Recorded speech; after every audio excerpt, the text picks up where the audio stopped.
Welcome back to Kill the Computer. My name is Caleb. As every week, I am joined by my co-host June. How are you doing? I know how you're doing. I'm shaking. I'm so excited. You're like a nervous dog right now. I know. I'm fucking freaking out. I had 2 coffees today, but I feel like I had like 10. Like I feel like I took an Adderall. I took 10. Drank 10 coffees. I'm hyped. I have not been more ready to talk about a movie in a long time. Yeah, absolute cinema. And we have a guest for this wild ride. Josh, how you doing? I'm all right. I'm also very excited. I was saying right before we started rolling, I had a minor Menti B earlier today, but I'm powering through it. And frankly, now the excitement of recording this episode is bolstering my mental health once again. So the thought of Melania, it's just Melania in your brain is I've got all my notes here that I like took down on paper. You can see that shit. Like I was born ready for this. I have notes too on my phone. I have so many fucking notes. I can't wait to share some just stray thoughts with you guys. Oh. Yeah. I mean, we're talking about Melania, right? And I feel like this, to me, is so exciting because it is an opportunity for all of us, all 3 of us, to reunite in shared hatred of a thing, which I feel is always the thing that has bonded us, that has felt like such a core part of our friendship. And I cannot wait to get into this 100%. shit. I Literally, yes. Oh, love God. the idea of having a mental breakdown and calming yourself by imagining Melania in her Carmen Sandiego outfit. Like, she's just so calming. Just the thought of this I already odd jumped woman. ahead. I'm sorry. I skipped ahead. The Carmen Sandiego outfit didn't happen for probably 25 minutes. It builds up to it, though. That's like the through line of the whole plot of the entire movie. That's what the it's whole building goddamn up to. movie is her putting on that suit. Oh, It's like all of it. that hat. Yeah. Holy! I forgot about that shit. That How fucking did you dog forget shit. about that hat? I Everybody forgot laughed. about it. I could dude. never forget that hat. Golly, I couldn't forget about that. I was going nuts when that happened. I love that outfit, dude. Like, it's been a while since so I think we should talk about so actually before we talk about what the movie was. Can we talk about our theater experiences? I know, we're getting so ahead of ourselves already. I want to know what you guys thought the movie was going to be, because I didn't really know. So from my perspective going into this, I was like, oh, maybe it'll be a movie about like her coming to America and like maybe her childhood in Slovenia, or just like That's what I thought too. Did you watch the trailer? Did either of you watch the trailer? I did not. No, I watched nothing about this until watching it. I didn't in need a theaters. trailer to see this baby.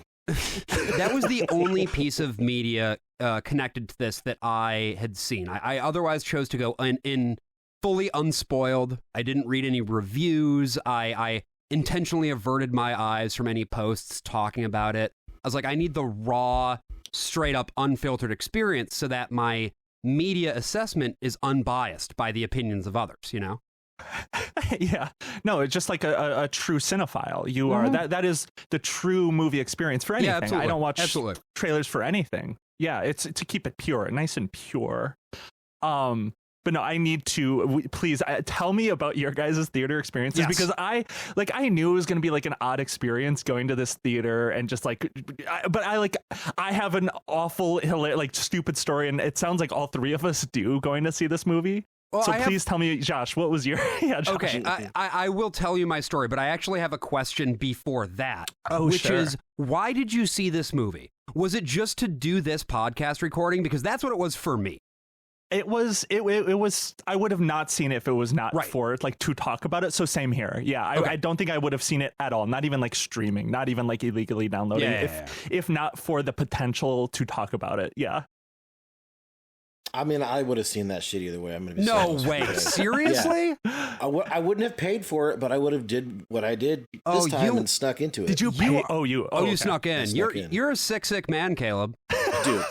So, June, you already heard this. Josh, it was less humiliating for me as you know what I look like. To go and buy a single ticket for Zootopia 2 and then sneak into this movie. than it would be to actually purchase a fucking ticket to Melania, dude. Wait, so you bought a Zootopia 2 ticket and you snuck in? Yeah. Dude, by the way, funny thing about that, the employee just watched me do it. Yeah, of course. Like the fucking teenage girl or whatever, like watches me buy the Zootopia ticket. That's so good. And then I was like, because they're on opposite sides of the theater, so I was like, shit. So I didn't even try to go into Zootopia because they started within like 5 minutes ago. So I just kind of looked at her, and then I just walked into Melania, and nobody locking eyes the entire time as you walk into the theater, like, try and fucking stop me. Yeah, dude, I just kind of looked at her. Yeah, like my fucking shitty old dog when she looks at me when she's about to do something bad. I gave her that same look. It's like, go ahead, dude, kick me out. I do not give a fuck. I'll just go buy another ticket. But also, why she wouldn't, right? And that's the thing. I think everybody understood in terms of she people... knew what was happening. Oh, yeah. And everybody working at the theater fucking knew what was going on with this shit. For my piece, I saw it at the Alamo Draft House downtown Brooklyn. Ooh, elevated experience to see this movie. Wow. Right. Well, and so here's the thing, right? If you know anything about the Alamo Draft House, it's that they do assigned seating, right? And they're very strict about it. Oh. And so we were also thinking about my spouse and I were thinking about doing exactly what you did, Caleb, just buying another ticket and walking in. But then we're like, you know, their operations, their way of doing things is somewhat strict. So we called ahead and talked to the guy at the box office, very nice guy, right? And we're like, you know, we are looking to see this movie. We're going to talk about it on a podcast. But we really don't want to pay for it. Is there anything you could do for us? And this guy says, so, yeah, I think you have some old tickets, right? Some old rain check tickets from another movie that you could use? And Anne, who's on the phone, is like, no, I don't. And he's like, no, but I think you do. I think you have some rain check tickets from another movie, right? That's so awesome. That's so sick. Everyone knows. Everyone knows that no one wants to pay for this shit. And so then, of course, we conveniently remembered the rain check tickets that we very much had. Oh, yeah. And went to the theater and were able to pick up our complimentary tickets to the showing of Melania. Shout outs to that box office worker who is probably listening to this episode right now because it turns out he listens to Kill the Computer. Oh, sick. No way! Shout out! Oh homie. My god! Okay, holy shit! We have our people planted everywhere in this country cool. strategically. So they're everywhere. Yeah, they're at Wendy's drive-thrus. They're at AMC's. I was fucking holding myself back from telling you this, June, too, because I wanted your real-time reaction. Yes, that's so awesome. Sick. Shout out to that guy. Please, you're doing the Lord's work with that. Thank you so much. You should comp him the Patreon if you can. Dude, can you do that yet on Patreon? If you can prove, Josh, DM me which one it was or whatever, and if you're out there, buddy, hit us up and we will definitely comp you the Patreon for a year. Fuck yeah, absolutely. So I just wanted to say something really quick about my experience too. The same like whatever teenage girl, young woman, girl, I don't know, she was very young, that watched me do that and didn't do anything about it. The lady in front of me bought her ticket to the movie and her card declined twice. And she was like, kind of like, we're all three of us were in this like awkward moment. And she's like, this poor young woman is just like, I hear it's really good, you know. And this woman's like fumbling through her purse trying to get her card. I'm picturing this woman. I'm assuming she's like 60 years old, like blonde, whatever. Like, is my mental image of this one correct? Whatever you're thinking about at home, what this woman looked like it. Yeah. Cool. Also, I decided to say, like, I couldn't find it anywhere near me. Like, there's nowhere in Tacoma that was playing it. I had to go to, and locals will know this, I had to go to a kind of a Hitler enclave. Like, once you get out of the city, you got to go across the bridge to a place called Gig Harbor, Washington, where, if you guys know a friend of the show, Chris Rufo. He's where he lives. He's a denizen. It's just an awful, horrible place. So of course, you were surrounded by true believers at your showing, Caleb. Oh, buddy. I'm going to tell you guys some shit. Hell yeah. Let me just. I don't want to get too far ahead, but one thing I will say is I thought that I was beating because I got an early matinee or whatever. All the olds were in there and they were loving it. Oh, and yeah. The one thing that happened when the movie started, because you know how it starts with that shot of Mar-a-Lago. Yeah. I could not believe it. They were all clapping for They're seals. They're There's like bodies under there. There's dead bodies, and they're like, yes, Yay! yes. Like, dude, they were cheering. They've never been there. They've never been there either. None of these people have ever been there. They fucking haven't. But like those big aerial drone shots too. What I love about it is that it actually shows you how small and shitty Mar-a-Lago is. That's the thing that sort of surprised me. So much it's bigger. Not very big. No, like the plot that it's on is quite small and doesn't even compare particularly favorably to other places in Palm Beach that are like right next to it. Literally, one of my notes when the Mar-a-Lago, like when again jumping way ahead, but when they spend a little time in Mar-a-Lago in the film, I was like, that's it. I have a note here that just says that's it. That's it. Like it's small, way smaller than I would have expected, given how much time they spend there and Trump spends there. And how much happens there, like within their world. I was genuinely stunned by that. No, I need to tell you about my movie theater experience. Mine's a little bit different than I think both of yours. So I didn't call in to get the homie ticket. I didn't. Don't tell me you spent fucking money on this. I didn't. No. Okay, no. Thank God. I like Caleb. I bought a ticket to another movie. Slipped in. I bought the tickets to Markiplier's new movie, Iron Lung. Oh, okay. Didn't watch it. Just good bought to it. Kick him a little money though. That's good. Yeah, you know, he's an indie filmmaker. Yeah, I appreciate that. I think that's amazing. I think incredible, just cool. I have no idea how the movie is. It's probably phenomenal. It's probably fine. I've never watched him either, but it's whatever. I like that. It's probably phenomenal. It's probably fine. It's not Melania. It's no Melania. Exactly. That's right. I don't think I would have had as interesting and fun of an experience as I did with Melania. So I went with my partner.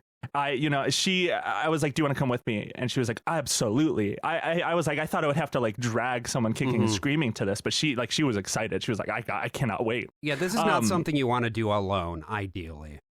No, I think Caleb, there's two different experiences. If you are in the true believer zone, Caleb, it sounds like you had the best experience for that. You can go alone. You don't need another person there with you.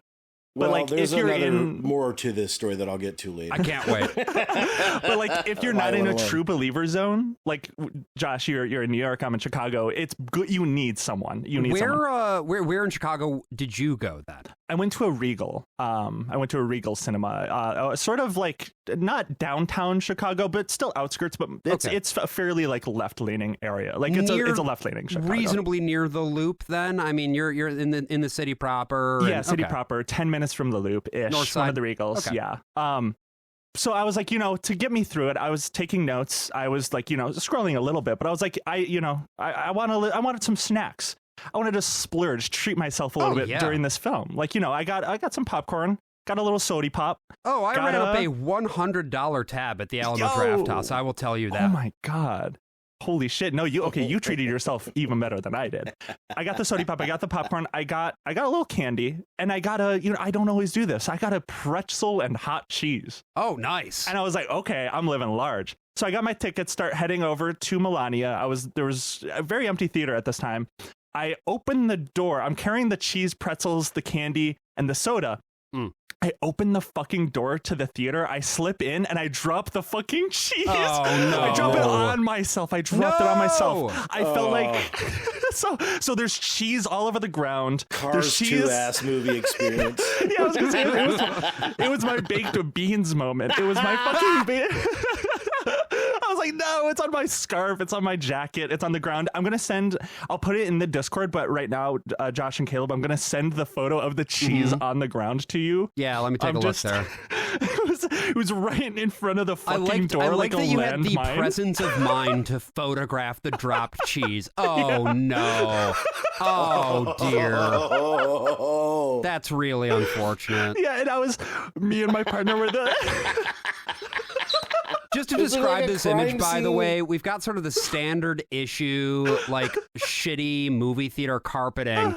And we have not one, not two, not three, but 4 sort of major areas of impact of differing sizes of this liquid cheese. It was so I'm like bad, Dexter dude. reverse engineering how this cheese fell. It was so bad. I got on myself too. I had to run to the bathroom. I was like, "Fuck Take that, liberal." You're gonna have to expense your dry cleaning, costs back to Melania the movie. M Productions or whatever the fuck. That, by the way, that vanity card at the very beginning of the movie with the big M on it, did that make you laugh as hard as it made me laugh? Yeah. Yes. Holy cow. I'm fucking crying, dude. I know, literally. This is literally true, by the way. June has actual tears already running down her cheeks. I need to say this for the record. Okay, and then, so just to finish this little cheese story.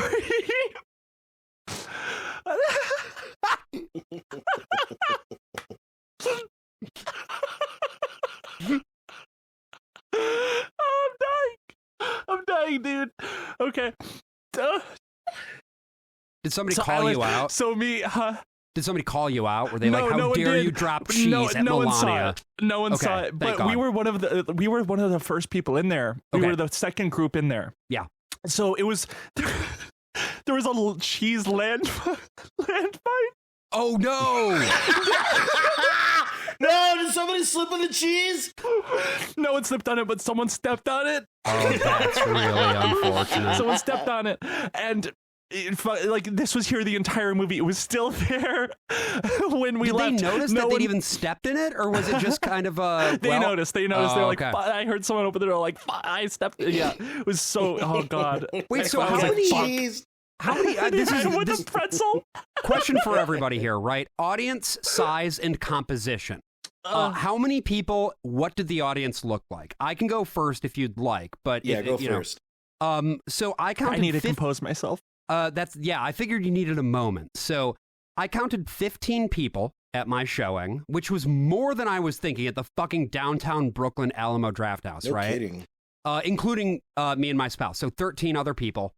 The couple sitting next to me was also like, they were also sickos like me. Like they were there for the experience and to sort of get a sense of what this thing was. And then next to me, to my left, was a group that seemed to be like different members of a family, I think. I don't know. But these were all black women who, and I genuinely was unsure if, there's a few different possibilities here. One possibility, they were just Republicans, and that might be the case. Another possibility is that there was nothing else on, and they wanted to see something that was reasonably family friendly because they also had like an 8-year-old kid with them. This poor little girl who was the whole time just like basically trying to figure out what was going on and was extremely bored, right? Then in front of me, directly in front of me, was a man and a woman. The woman was zooted out of her fucking mind. Fuck yeah. Yes, only way to do it. Yeah. And we went out to the bar afterward with the couple next to us, and we sort of came to the consensus opinion that it was like a combination of alcohol and Xannies. But oh fuck it. Yeah, I'm imagining. Have you guys ever seen that photo of the guy with his dick out at the one showing the one thing? Dude. Yeah. With the coke, with like coke and weed and shit, like every drug imaginable. Preview of coming attractions. She was kind of on that shit, and I will tell you more about that later. But yes. The moment I knew that I was Dicks in out for Melania. the moment I knew I was in for a treat with this fucking woman was before she sat down. She said to the man sitting next to her, the man who was going to be sitting next to her, and they came together, right? And they almost came together later in the show. Spoiler. I knew people would show up for Melania. She wears $3,500 Louboutins in the most fucking Long Island lady ass voice. Yes, and then, people love her. And then in front of me and sort of off to my left, I didn't have a good view of these people, but the guy next to me did. Was sort of a more like honest to goodness MAGA type who was there with his girlfriend, and I think they were there to support the big boss, our boy Donald himself. So that was my audience composition. Real mixed crowd, very classic like Brooklyn experience, which is not what I was expecting. I was expecting that it was going to be just a bunch of assholes like me, and it wasn't. No, it's a lot more mixed than I would have assumed with, especially New York. Incredible. Yeah, I mean, well, and to be clear, too, New York City, very politically diverse city, right? It's just that downtown Brooklyn specifically, particularly that area, you would expect wealthy white liberals, and that was not the showing. Now, Actually, if I'd gone down into Sheepshead Bay in South Brooklyn, then I probably could have gone to a showing with the real heads, and that would have been probably a more similar experience to you, Caleb. So actually, so one last question about your experience. Did you Yes. check to see how many tickets were sold for this? Actually, I guess yours is a lot more specific. Like you I think they're everybody showed strict. up. They Yeah. run that shit like the Navy. And it's not even just that they showed up, but in my experience, I checked how many tickets were sold and based on how many people were in the theater. So the movie started, there was 9 people in my theater. Only 3 tickets were sold for the theater. So that's I was curious about that. Oh, and sorry, one last thing I should mention. There was one other couple who left about 2/3 of the way through. I don't know what they were doing there. Yeah, we had a couple walkouts in ours as well. Yeah. Yeah, so I'll just say the crowd composition. So there were me and my partner. Obviously we were observing, we were studying the film like good scholars. Oh yeah. There were the first people that were in there before I spilled my cheese. There was an like middle-aged. I spill my jice, but it's I spill my cheese. Yeah, I cheesed up the theater. Mods help. I love the cheese landmine. It was New Antifa tactic just dropped. just cheese everywhere. It's like it's a fucking banana, a fucking peeled banana in Mario Kart. But no, so the first people in the theater, they got there early. They were there like 20 minutes before the movie started. Yeah. Middle-aged, like Hispanic couple. But they were like ready for it, right? They were there to see Melania. Yeah, they were ready. I think based off of just the entire showing, I think the guy was a true believer. When Trump first appeared on screen about halfway through, like close to where the inauguration takes place, he starts clapping and he goes, I shit you not, he goes, woo!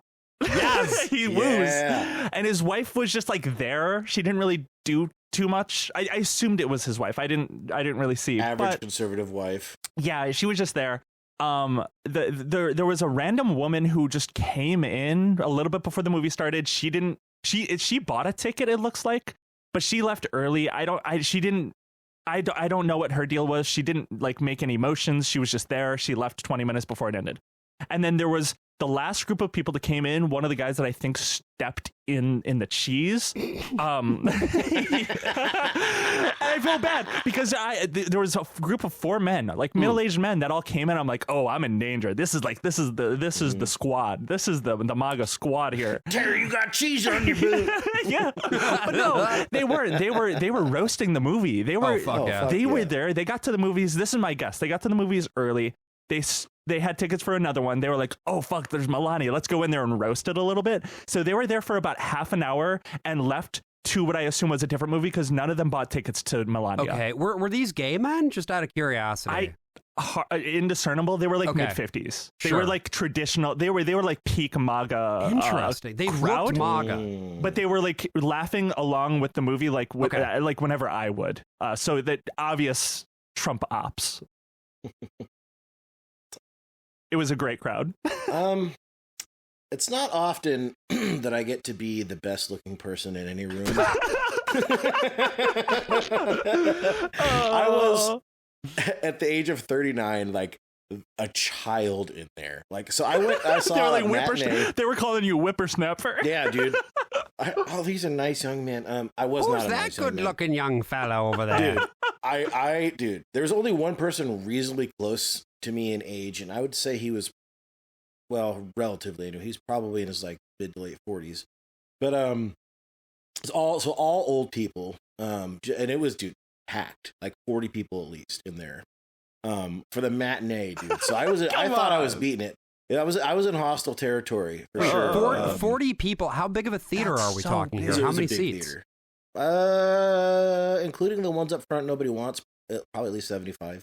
Okay. Jesus. Yeah. So that's a good showing. That is a very good showing. This is a very good healthy showing. house. I was surprised. Yeah. Like, you know, they're all like, I gotta. I'll tell you about the one younger person first, and then I'll talk about the rest of this because it all ties into some other things that are funny. But later on in the movie, there's a guy who's the younger guy. He's in his 40s. The smallest shirt you've ever seen for a guy who needed a large shirt. Many such cases amongst stains. MAGA guys, I feel like, right? Yeah, this was like, yeah, he he had the kind of belly where he had to like lean back and the belly was kind of like in charge. You know what I'm saying? Near the walk. Hell yeah. And then so like I don't know who he was talking to. I was trying to watch, but I was obscenely. I had to take a cab home. We'll just put it that way. Oh, so you were fucked up. I was fucked up. Yeah. No way. But, I didn't realize how fucked up I was until it was too late. But I'll tell you about that in a second. But oh no, wait! And you said you were high. You were too high during the Melania showing. I didn't realize how high I was going to get because I rolled the dice on an edible. But this guy, the younger guy, he was talking to his friend, or I don't know what it was, but he kept talking about how hot Melania was. Oh fuck yeah! It was awesome, and he was like rubbing his hands together too. He's like, "Oh, she's so hot." Yeah, like that, dude. It was so gross. Bro's a like, villain. Dude's just an evil guy. Come on. He was like, "Oh, she's so hot." Like, we should be putting on her fucking Carmen Sandiego hat. He's like, "Yeah." Like, I love to go see the movies with my bro, the scheming vizier.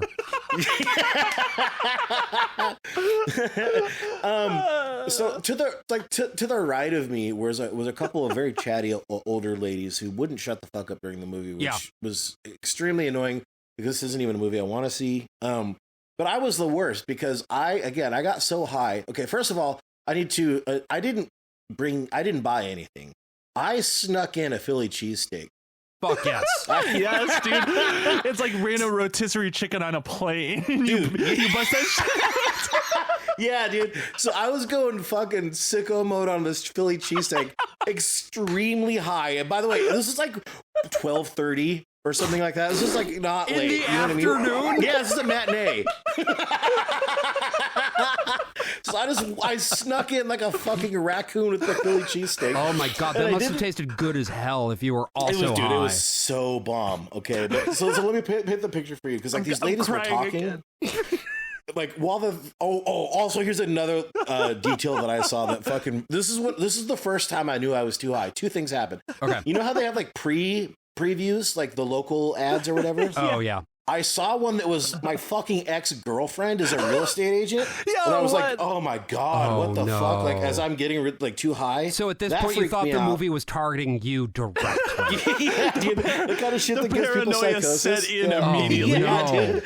And so I started trying to talk to these two ladies who wouldn't shut the fuck up. And then they were like, they kind of like, the one closest to me like shifted her body to like show me her back so I wouldn't talk to them, which was really funny. And I'm just sitting here happy as fuck eating fucking smuggled Philly cheesesteak, just high as fuck. And then like it all kind of coalesced. Like I realized I'm way too fucking high. I'm in way over my head. I knew like I'm gonna have to take a cab home. This fucking kind of sucks. Whatever. And then it was the part at the very beginning of the movie where she's like kind of they're showing her all like the decorations for the ball or whatever. Oh yeah. And then one of the servants puts down the golden egg on the table. Oh my god. I laughed so hard like Homer Simpson laughing at Hans Moleman getting hit in the nuts with the football. I started howling laughing. A golden egg, dog! Literally. And then so the good. ladies, they shushed me. Yeah, of course. They put a golden egg on the table, and I'm the asshole for laughing. Okay, because you know that nasty bitch Donald loves that. Golden egg. This in a way reflects my experience. I was not the one. Well, actually, there were a few times where I was guffawing extremely loudly, but in terms of the telling people to shut the fuck up thing. So that lady in front of me, the one who was zooted out of her mind, right? She was very fucked up on something and also very horny and also would not shut up. And so in that same row, a few seats down to her left, was the MAGA guy, right? Like the honest to goodness, like hardcore MAGA guy and his girlfriend. So he kept being like, yo, lady, shut the fuck up. And she'd be like, don't tell me to shut up. And it just kind of went on like this for the whole movie. What? Dude, are you kidding me? You guys had just like the crazy. Do you think I would lie to you about this? I don't think so. I'm exaggerating nothing. I just love that. Just going to any Melania showing, you'll just find the fucking craziest. You'll find people that are in Twitter mentions. No, you'll find fucking thing, right? freaks. And maybe this is the thing that I wanted to frame up sort of up top as we start talking about the actual movie itself. Yeah. Right? Okay. Yeah. This is a film that we all know was produced for an audience of one. That man obviously is the president of the United States, Donald John Trump. Mm-hmm. Everybody else who sees this movie, especially, including me, by the way, but especially the people who pay money for it, is a fucking mark. And in order to see this movie and pay money for it and enjoy it, you need to be one of the stupidest motherfuckers alive. Absolutely. And it is not a surprise that the composition of the audience is what it is. I have no fucking respect for these people. Yeah. No, these are the people that fall for the gold card like emails that Trump campaign sends out, and not even just the campaign, but the president. He still sends these out where it's like, you have to give me $1,000, otherwise we're going to deport you if you don't get the gold card. It's like, what do you find? Or like you're scamming your constituents now. The like old man emails that they'll send out being like, it's so dark and I'm lonely. I'm the president of the United States. Give me $3,000 now. Their emails currently and in the campaign are indistinguishable from Nigerian prince scams from like the 2000s. Like you could literally read them one after another just out loud to anyone and be like, they would mix them up. People would not know what's a Trump email and what's a Nigerian prince scam. Dude, that's a good game for our next live show. We have to do that. That is a good idea. We have to do that. We'll have to put that together. Holy shit. So I've got pretty extensive notes and I kind of tracked this shit beat by beat. Do we want to go through it in that way? Like there are, I feel like there is, despite this movie being a movie about nothing, essentially, there are still things that I think are notable to like talk about and bring up just to sort of get like some insights into, I think, Trump world, as few as there are, and just Melania, because there are like a couple of moments that were just baffling decisions in terms of the filmmaking to me that I was like, there were moments in the film that were just like odd, but then there were moments where it's like, this is a Trump bribe documentary. Why did they leave these portions in? Yes. I was like looking around like, am I crazy? Like, am I the only one that's like, this feels like this should have been cut? This makes no sense. I'm curious to hear what you guys thought about like up top, the way that this movie starts, right? Because you get this series of insane vanity cards, including for Melania's production company, which again is just a huge M. Very funny. And it starts out with shots of Melania just kind of walking around Mar-a-Lago, and it's these very long tracking shots. And it's like a double opening. First you get Gimme Shelter, and then you get Billie Jean. And both of those songs are played very fucking loud. Yeah. No, it's really weird to open that. There's something I noticed throughout this entire film is there was a significant amount of needle drops. Just like throughout the entire film. And like one of them in particular happens twice. The Thriller, the Michael Jackson song, Thriller gets played. Oh, it's fun. Yeah, I thought it was Thriller. It was Billie Jean. Yeah. Oh, fuck. Yeah, Billie Jean. That's Melania's favorite song, apparently. Her favorite song, Yeah. And there was like an odd and awkward.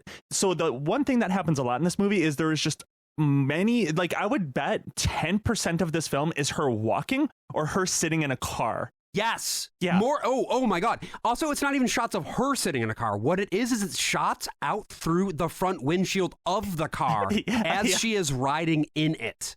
Yeah. Yeah. No. And then in one of them, the craziest one, the one that was like, I was losing my mind in, was when she was singing Billie Jean. Yeah. With the Secret Service agent. And I'm like, are we meant to witness this? Are we meant to be seeing this happen? Because it is maybe one of the most uncomfortable things I have ever witnessed in my life. I will say, like, it is probably the moment in the movie that is most humanizing, I guess. Do you think so? That I think in that moment, I felt like this is not performative. This is actually just her tapping into a childhood memory. And I wouldn't say that I found it winning, but I would say that I found it to be more of a reflection on who this woman actually is than literally anything else in the movie, which should tell you a lot about this movie. Yeah. Because this movie, to my surprise, given the name, it's called Melania. This movie is really not about No, this is a movie about Donald Trump. It's not even just Donald Trump. It's just like about the inauguration almost. It's once Donald Trump starts to get involved in the film, because he's only in it for maybe 50% of it. The first half, he's in it once or twice, and he says insane things. I wrote down both of the insane things he said. Oh my God, when he's like on the phone with her, yes, talking about how much you won, that was so funny. Yeah, no, the whole thing where it's like, did you watch it? No. You could tell she just fucking hates him. Oh, yeah. Way. It's so weird. She does. I think she does genuinely love her son. I think she really gives a shit about Boerman. But yeah, no, she hates Donald Trump. She hates that man's guts. He's a means to an end. Every single time they interact on screen, it is just odd. It's and so weird. Awkward. And they don't even like talk, really. They just sort of look at each other a lot of the time. The Clintons are less awkward than they are. And that says a lot. I think, for my money, I think Bill and Hillary Clinton genuinely do love each other. I think that there's something about each other's freak that they matched. I think that their relationship is fucking sick and disgusting, but I do believe at the end of the day that they do have a true love for each other. Yeah. Melania and Donald do not. To juxtapose that, like with their love and Donald Trump and Melania's lack of, one of the things I wrote down because I thought it was so insane, one of Trump's first lines in this film was, it was after, I also didn't know this, that Melania's mom lived in the White House in the first term. Yeah. That was bizarre. That was a weird thing where I was like, I didn't even fucking know that. But she passed away in like 2023 or something like that, 2024. And this little like 5-minute segment was about that. And Trump says, and I'm going to say this verbatim, he says this exactly in the film, talking about Melania mourning her mom. Trump says, I don't want to say it too loud. This one had a hard time with that. This one had a hard time with that, mourning her dead mother. Like, yeah, I was like, crazy. What the fuck, dude? That's crazy. Do we want to talk a little bit about that piece? Because I feel like that's supposed to be the emotional anchor of this movie. Basically, where the movie gets to is talking about this mostly as a memory. We see a little bit of this documented, but for the most part, it's just talking about what happened at that time. Basically. Which is that Jimmy Carter died, and there was the state funeral, but Melania couldn't really focus on the task at hand because her mom had just died. Right. And she was too busy with the personal grief to sort of do the performance of public grief. And to me, as a storyteller, I'm like, oh, you could really do something here. This could be a real way in to this woman, because there are few ways that are easier to humanize a person than through grief, right? Yeah. But instead, I feel like what the movie ends up doing is it eclipses, let's put it this way, it presents the grieving of Jimmy Carter as something that doesn't matter for anybody because Melania's grief toward her mother is more important. Yeah. Not just for her, but in the world, which again points to who the audience of this documentary is. Because obviously Donald Trump did not fucking want to go to that state funeral, but he had to. And that's like sort of the weird thing about this too, is that fuck, where was I going with that? Hold on. I have it. Oh, the weird thing about that is that it's promptly dropped and not brought up anymore in the film after that. Like, none of that sort of emotional connection with specifically Melania and her mother it's just done. Like, at that point, it's over. She's gone. Like, doesn't matter anymore. It's over. Just dropped after that, basically. Something that I noticed, just, I guess, from a filmmaking perspective that this movie did that was interesting was it was just a series of shots and vignettes and moments that like could have been the end of the movie. You know what I'm saying? Like, everyone is like, I thought that was going to be the end of the movie.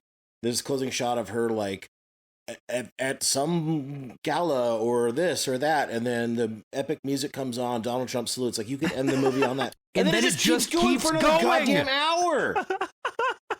This particularly feels acute in the back third of the movie because basically the framing of this film is that because it's tracking the 3 weeks in January leading up to the inauguration, the idea is, oh, Melania, being sort of an aesthetic kind of gal, has been given the remit to plan a whole bunch of things to do with the inauguration. She's going to make sure that the event planning goes well. She's going to make sure that it looks nice. The golden egg. She's going to give you the golden egg. And so there's this series of meetings that we get with, like, the event planners and her tailor and designer and stuff like that. Mm-hmm. Yes. But what ends up happening, again, about 2/3 of the way through the movie, is that we see the events that have been teased up, and then the movie just keeps going. Yeah. I just love that, like the first act of this movie, if you could call it that, is just like them putting her in the Carmen Sandiego suit like a fucking Gundam. You know what I mean? Just this like army of like evil servants like suiting her up, and then it's like it just kept going like that. And then I don't know, nothing. I thought like I didn't get a chance to answer this earlier because I didn't want to interrupt Josh. But you asked like, what did I expect from this movie? Yeah. Well, I didn't expect that because I expected it to be about something. I expected, this is sort of propaganda. This is just like I think Jimmy Kimmel described it as like a $75 million bribe played out on screen. Yeah, absolutely. But I still expected it to try and explain her back because it's like she has ostensibly a pretty I don't know what you want to call it, like a good backstory that could be sympathizing or something like that. Yeah, or try and evangelize you for the current moment or something like that. It doesn't do any of that. It just kind of drift through. It doesn't. You would think that as a work of propaganda, it would be trying to do something, right? And like on the Worst of All Possible Worlds, we talk about this shit all the time. Works of honest to goodness propaganda, whether they are explicit or implicit in their messaging. And so I was going into this movie being like, I'm going to be able to take so many notes that are to do with like choices that are maybe they are angles, maybe they are musical choices, maybe they are weird little narrative pieces that are trying to plant an idea in the viewer's head. But there's not really any of that, which surprised me. I expected to see a sort of like a cultural triumph of the will. Yes, you know what I mean? No, exactly. Like, because numerous people I've seen have called this like dime store Lenny Riefenstahl, but it's not. It's not. And that's the thing is like, it's sort of the first act is setting it up for it to be that, but then you're just sort of following Trump and I guess Melania around in the different events, and it just sort of does like panning shots. You see it like, oh, there's JD Vance. Oh, there's Elon Musk. Biden makes an appeance. Kamala's over there. Like, it's just sort of there. The Avengers of pedophilia show up, but they don't have any lines. Also, not to mention that, like Brett Ratner, the fucking dude who made this film, is in the Epstein files. I know. He's in the Epstein files. And I'd love to, for those who have somehow not yet seen it, right? Yeah. Like, what hilarious timing that they just dropped, like, the remaining Epstein file docs, one of which is a photo of that man and Jeffrey Epstein snuggled up next to two very questionably aged women, or girls, maybe, whose faces are redacted. And the Ratner is clearly, like, high as a goddamn kite. It's crazy. No, it's fucking crazy. What this did answer for me is for a long time, I was always wondering, why the fuck was Chris Tucker on the flight log so many times? Well, that's because Brett Ratner did the Rush Hour series. Right. It all makes sense now. Right. I finally got that question answered. Dude. Yeah. No, the most recent drop of Epstein files has sort of, we haven't gotten everything, but it's sort of helped put together a lot of different aspects that we've sort of known and seen in the past. It's kind of fascinating. Something that Brian has been obsessed with, Brian Alford, my Worst of All Possible Worlds co-host, something he's been obsessed with is all the Julie Taymor shit that's in there. The director of Broadway's The Lion King. Why is she in there? I mean, it would seem that she was able to get some money out of him. And among the docs are a solicitation where she was trying to get him to donate money to Theater for a New Audience, which is a theater in downtown Brooklyn, actually. Holy shit. That she was involved with sort of opening up initially. Anyway, we might do an episode about that on our show at some point. That would be crazy. It's very tie interesting. That in, yeah. But no, I think that's just the odd thing is it's especially a year out from when this was, because they clearly filmed this thinking that they would sort of have that cultural and political mandate that they sort of claimed they had for a while. They were like, in a year, by 2026, we will still be in the same spot. We will still have the same coalition. Everything will be better, actually, where it would, like, culturally and politically, we will have this domination of the culture. And like, I feel like if you go in with that mindset that that's where they thought they would be, and that's what they're documenting, that's sort of why it feels this way. Because, like, obviously now it's been a year, Trump's coalition has completely fallen apart and reversed in a lot of cases. Like, certain areas in the country in special elections are outperforming Hillary Clinton levels for, like, the Hispanic vote. Oh, like, and then some. The fucking district in Texas that just flipped for that special election, I think that was a 30-point swing, if I'm not mistaken. Hillary didn't even do that well with that demographic there. Christ. Yeah, it's crazy. So it's like, this was sort of like, they wanted it to be like a continuation of the, like, golden age propaganda that I think that they were sort of going for, because it just doesn't even work as anything else. Like, it's not good, like, propaganda. It's not good anything. It's just not good. There's nothing here. I guess to that point, too, the point of, like, propaganda or trying to present a spin on something. What did you both make of the moment where she is watching news coverage come in of the Palisades fires in California, and then, like, we get the honest to goodness shot of her shaking her head to show that she disapproves? It's the Mein Kampf on the subway tweet. She's literally doing that and pretending to cry as the... like, what is that? What's going on there? No, it's baffling, because it's like, you know, whenever you see those TikToks of people where they, like, obviously set up their camera to face them and they're crying for the camera that they set up, and it like, I don't think it feels real to anyone. How could that feel real to anyone? Like, that she actually feels anything? Maybe she does. Maybe I'm underestimating her.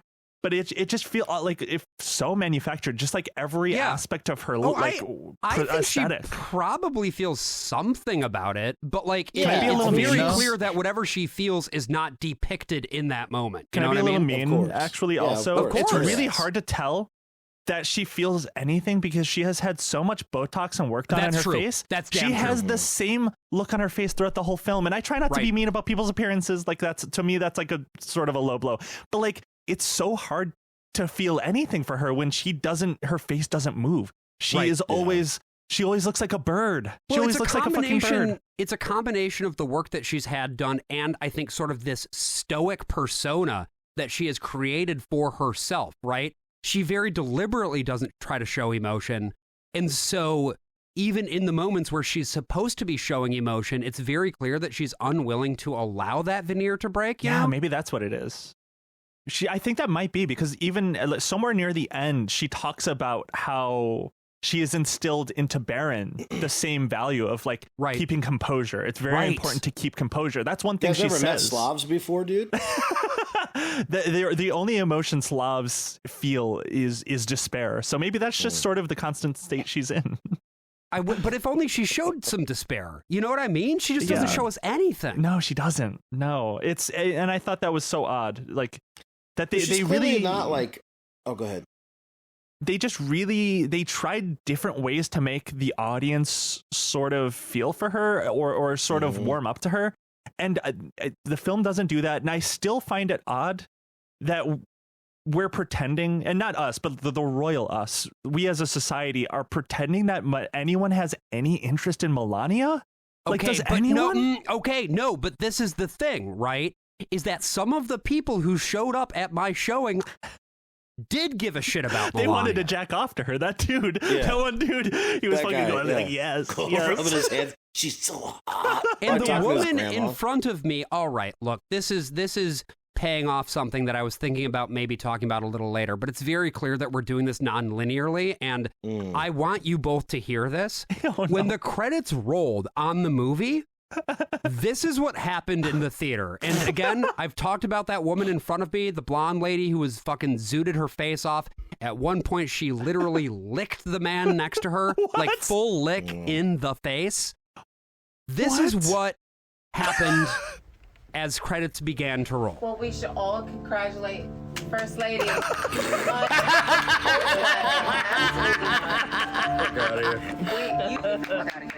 Oh my God. The most amazing woman. Oh, come on. Jasmine Kennedy and Melania Trump. Come on, dude. I think there are people that are hate watching, and I don't like that. You look around. You actually come to celebrate someone. It's the First Lady. She's from another country. She's actually an American. She's actually an American my God, dream. shut up, lady. And you can hear that's also amazing. in that clip, you can hear the little girl just basically be like, I want to go home. Fucking great. That's so awesome. I mean, it should represents also- everything so well. Oh, yeah. I mean, that clip right there was my experience of watching this movie. And I should also note that later we left the movie theater and that woman was on a snowbank being recorded by her boyfriend or whatever, sliding face first down it and then climbing back up on all fours and being like, I'm on top of the mountain, and then sliding back down again. These people are the scum of the earth, man. This is a fucking alternative reality meant to torment us. Dude. What is happening, dude? But the reason I wanted to play that clip now was, June, you had raised the question of, are there Melania stands? And apparently the answer is yes. I I find wish that they so all wore the odd. hat. Yeah. Agreed. No, I wanted to be a Melania in that outfit for Halloween so bad. I just didn't think anyone would get it. God, it's such an odd outfit. It's just so bad. She's so proud of it's it. so bad. She's so proud of it. She's so she loves it. The fucking Dressed like fucking Kung Lao from Mortal Kombat. Yes! Holy shit, that's what it is. But like all of God. because particularly in the first third of the movie, there are so many shots of her with her designer and tailors where they are trying to accommodate her impossible notes that she gets, Yes, right? yes, There's the yes. part where there's like the neck piece on it, and she's like, "Well, I think it should be a little lower. It should be cut." And he's like, oh, that's one piece. I don't know how you would split And it she in half. leaves That's the one room. piece. She leaves the room, and then the two concerned tailors, like their eyes are bug wide. They're like fucking stunned. They're like, "That's like all one piece. We can't just cut that." They look horrified that that's what she requested. I loved that moment. And something else that was pointed out to me is that hat, her Kung Lao hat, right, was probably, when she looked in the mirror, it probably looked great. Anybody in person looking up at her, it probably looked great. There's only one problem, which was that all of the cameras at the inauguration were positioned overhead. Yeah. No, I finally, watching this movie, realized what that outfit reminds me of. Have you both Undertaker? played Undertaker? But specifically, have you either of you played Bloodborne? That fucking like Undertaker enemy with the fucking my staff. God. It looks like the staff Uh-huh. Undertaker enemy in Bloodborne. When I Yeah, realized that yeah. in the movie, I was like, "Fuck no way, dude! Come on." Do you think that her But hat no, is this like is- Kung Lao's hat in that when she throws it, it will chop it'll somebody's kill head you. off? It'll get you. Yeah. Yeah, it'll I get hope you. so. I mean, what's the point otherwise? But no, I mean, that's really the only takeaway from any of this is that she's just sort of like, she can speak fashion to fashion people, that But she has she like can't! a taste. She can't even do that. Her notes were impossible. And it was very struggles. clear from the way that she was speaking that she did not understand construction or fabric. Okay, sorry. I know that I've been like freaking out about a number of different things, but it's like, so there was a period of time where I was trying to be a costume designer, right? And I realized pretty promptly hell yeah, I didn't have what it took to actually do it because I did not have an intuitive understanding of the way that the mechanics of fashion worked. I couldn't do it. And neither could she. The one thing that she understands is angles and how to work her angles, which is why Yeah. the movie ends with a photo shoot. But that doesn't actually give her an understanding of clothing. She doesn't have True. it. No, she uses her model experience, I guess, for just the angles. But so look, I trusted the fucking tailor that was like that like evil gay Taylor that was Yes. like, we can speak the same language when it comes to fashion. She has taste. So I was like, okay, I guess like, I don't know. No, like, I'm he's sure. lying. He's lying and he's being obsequious. A Trump which is what is propaganda happening throughout film this where entire they fucking lie? movie. Is all of these people are being like, oh, she's the best. She's the greatest. She understands everything. There are points at which numerous different people will have a conversation with her where she's talking about, I want it to be red. And they'll be like, red, that's so you. And then there's another part where she's like, I want it to be black and white. My and they're color. like, black and white. That's fucking you, babe. A guy You are who's like, so black and who's white. just spiritually like the gay candle from Beauty and the Beast is like beautiful. Oh my God. What's wonderful idea. I think that for me, one of the most instructive parts of the movie was just all of the interviews with the people who work for her in a direct capacity, right? Because they need to perform this idea of she's the best, she's the greatest. Because this comes back to the audience of one. If they are not constantly demonstrating that fealty, their job is at risk. Their true. livelihood is at risk. Because if this fucking movie comes out and Trump sees any of these motherfuckers being anything less than fully 100% subservient, right? They might lose their jobs, and they know that. Oh, they might just go missing, dude. Yeah, That's right. yes. Actually, yes. And it's really notable too because her like staff and tailors and people like working under her are really the only people she talks to at all in this film. And throughout the film, there's a section halfway through where they do go to Mar-a-Lago. She's like, this place is my home, my refuge, my sunshine, my family. And it's like, we don't really see any of that. We don't really see your family, your friends, your anything. We don't see you have a fun conversation with anyone. We just sort of see Donald Trump say odd things about you many times. I don't even know what Mar-a-Lago is at this point. I know that it's a place where like sexual assault happens and people get food poisoning. Like that's all I know about it. Yeah, and measles probably. I will say also very funny to me how she kept on talking about how much she loves the East Wing and her office in the East Wing, which now no longer exists.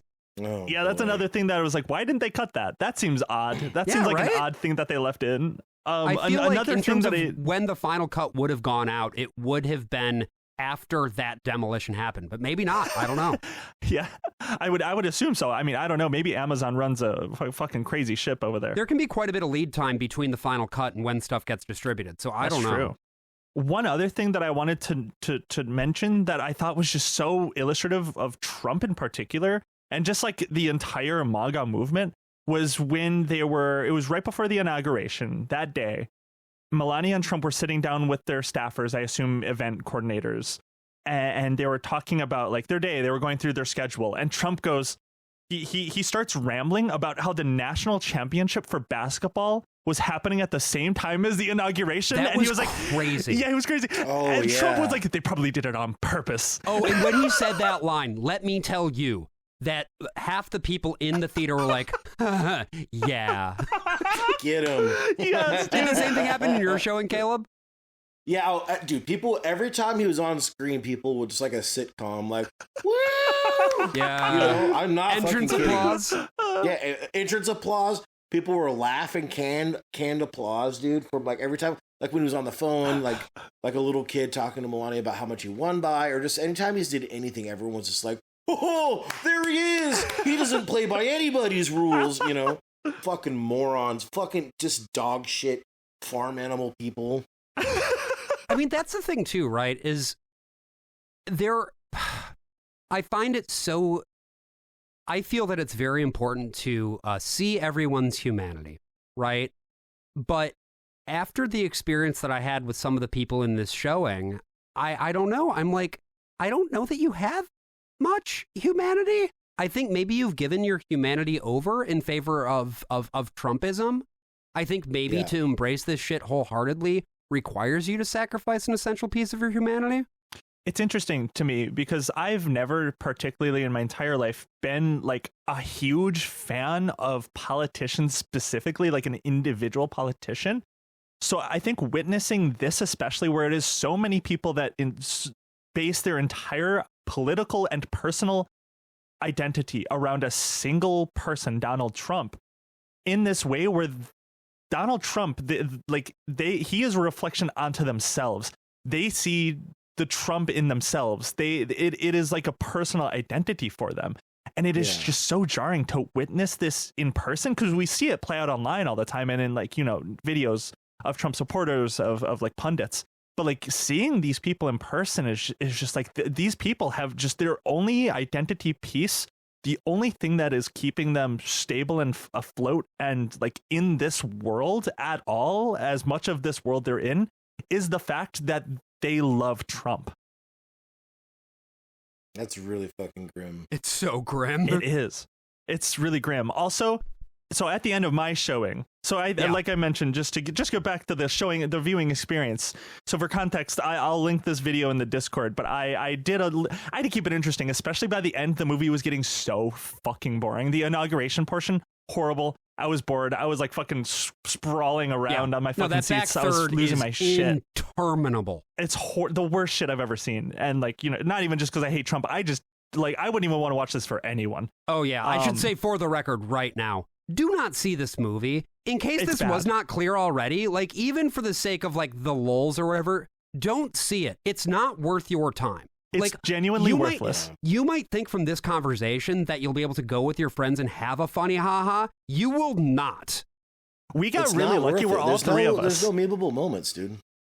No, there's genuinely nothing in this film. Everything interesting with this film is just like a few insights about the freak show, the Trump supporters, and like we're covering them right stuff. now. You are getting the full fat from this conversation. I promise you that. Yeah. Unless you're people watching, it's not worth the cost of admission. Right. What I wanted to say as we kind of round this up, because we're over the hour now, and I think we all have stuff to do tonight. But I just wanted to talk a little bit about. And I don't. This is not a full form thought. Maybe I just would peek this out and we can talk about it. It was just like how this movie is sort of like somewhat rage bait. It like necessitates all the media backlash of like every negative review. Like it is fodder for conservative persecution complex. You know what I mean? And I just was sitting there in the theater thinking about this while I was really high and paranoid. And I was like, what? Like my realtor ex-girlfriend is coming to get me. She's coming to kill me tonight. She's in my house. No, but like I was just thinking, like I bought this ticket to Zootopia 2 so I didn't play into the system. And here I am on this podcast doing exactly what these motherfuckers want me to do. Yeah. What is that? You know what I mean? Just kind of, I don't know. I don't know how I feel about that. Like my complicity in this. I think if this was effective propaganda, I would be more concerned about that. But this isn't even really anywhere close to effective propaganda. The only thing this did is just remind me that Jesus Christ, these people are boring and weird and just like fucking stupid. By the way, speaking of boring and weird, I didn't want to interrupt, but there was that shot at the inauguration of Elon Musk just geeked out. Doing this dance. He was like, dude, he looked like a zombie, and then like his hair was fucked up in the back. Who's that because woman? He's a dork. Who's the lady on his lap? He had a lady sitting on his lap. Who was that? Who was that? I don't know. I have no fucking clue. I was hoping one of you would check her ID.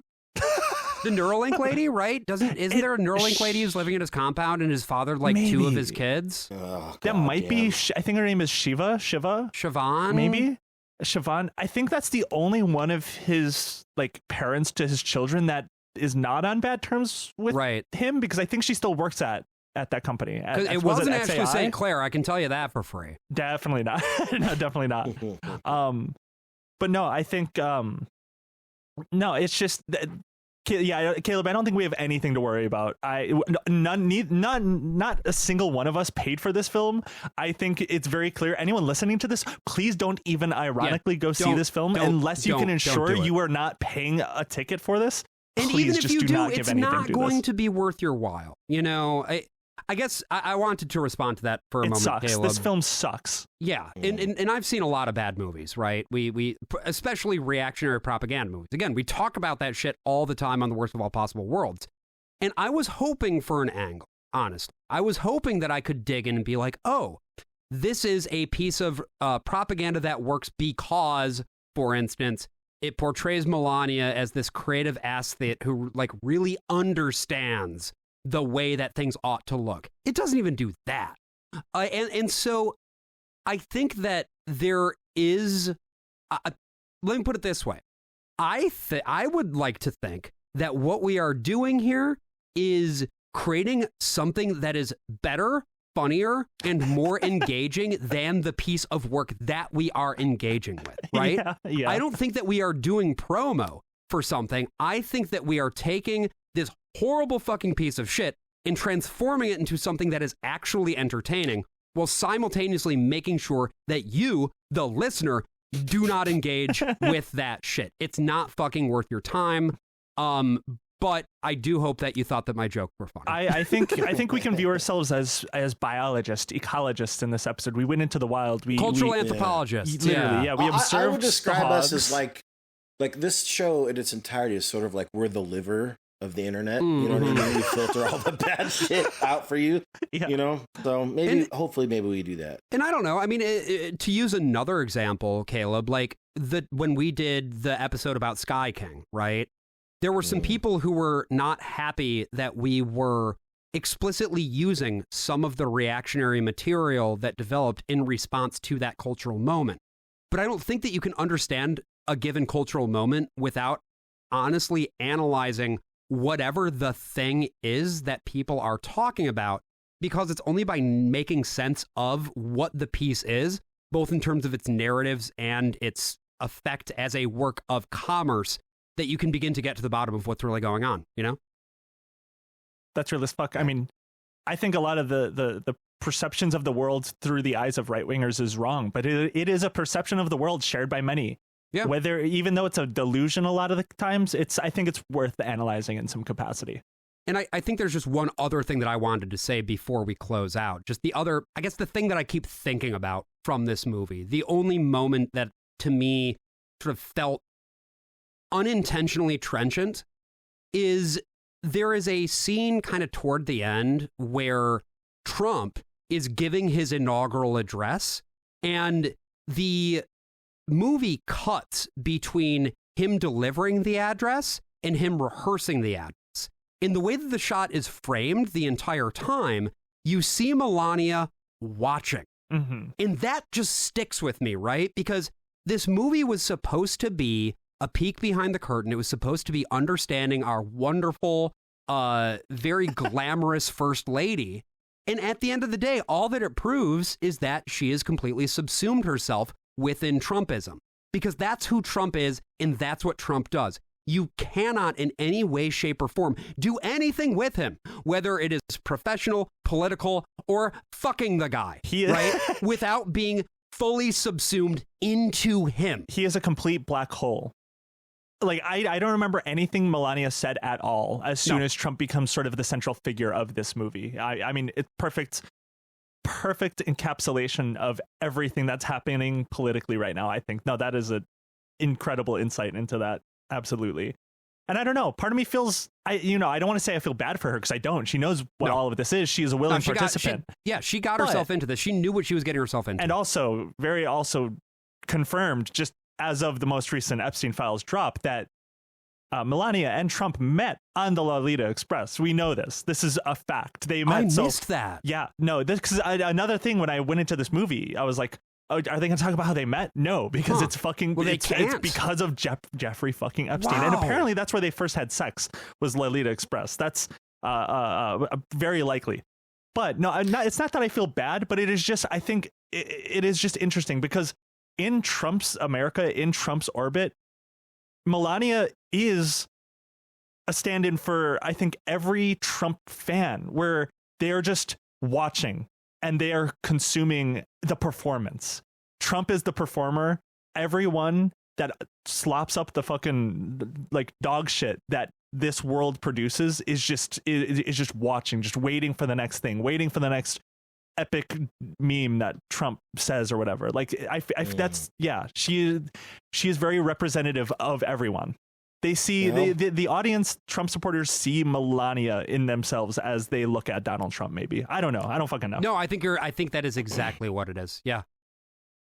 I think I've said this almost exact thing on this show before, but maybe the message of this movie is, for young women, if you fuck the right pedophile, you too can have access to fame and power and money. Yeah.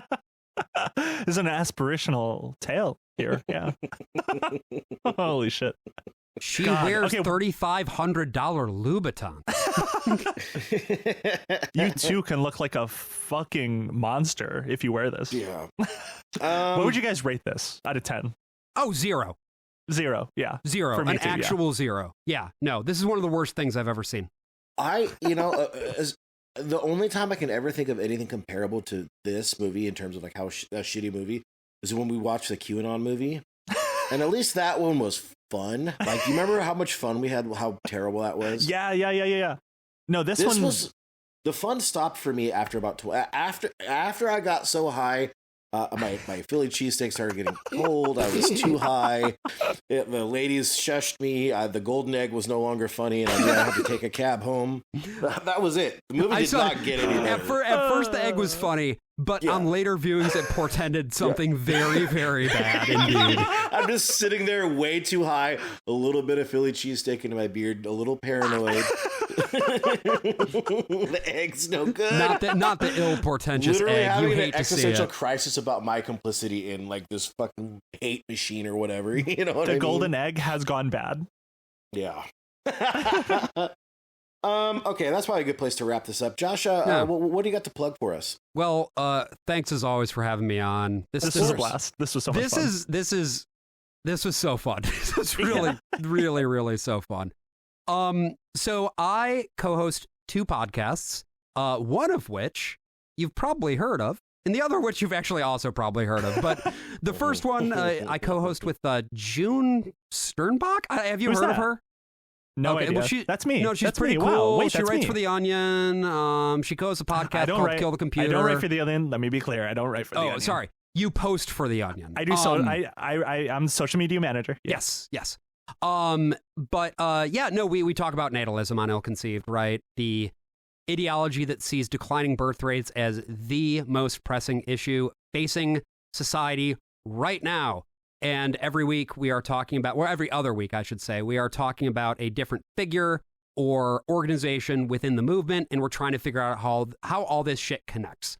I also co-host a show called The Worst of All Possible Worlds. We talk about media narratives, and other things cultural, whether it is movies, TV, video games, children's Christian radio drama.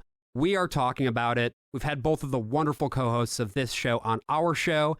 And I think, when is this episode dropping? The one we're recording right now?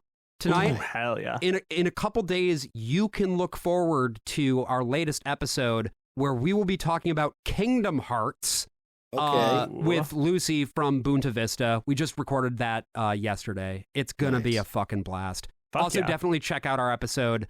Our episodes with June, like about Mr. Beast and things of that nature. And of course with Caleb about Beast Sky Week. King, which Beast Week. And also Beast Week 2026. It's happening. Probably Yeah, coming it's up. coming. You know, just a little teaser for you. Josh will be back on here. I think we're doing another crossover for Beast Week. Yeah. And then, Josh, that thing that I pitched you on, Yes. which I'm still kind of workshopping. I don't know. But if that happens, it'll be Sky King adjacent. It's something that I don't really have a home for that I want to do that's a little, I don't know what we're going to do, but it's going to be good when it happens. Yeah, more to come on that please front. check out. Yeah. Obviously, the Kill the Computer, Worst of All Possible Worlds Alliance, very strong and growing stronger by the day. Intertwined. Awesome. But please check out both shows, especially, I might be biased. I love both, but Ill Conceived, check that out. All right, guys. Thank you so much for listening, and we'll see you next week. Bye. See ya.